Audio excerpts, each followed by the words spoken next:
pořádnýho dělo v životě. Jenomže já si chci chvíli posvědčit. Jenomže já si chci chvíli posvědčit. Já mám chuť trhnout se chvíli, žít podle svýho. Trhnout se chvíli od moudrosti.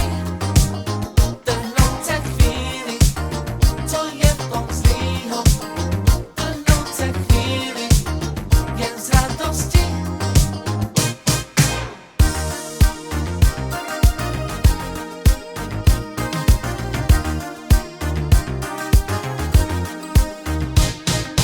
Mám sto chutí pořád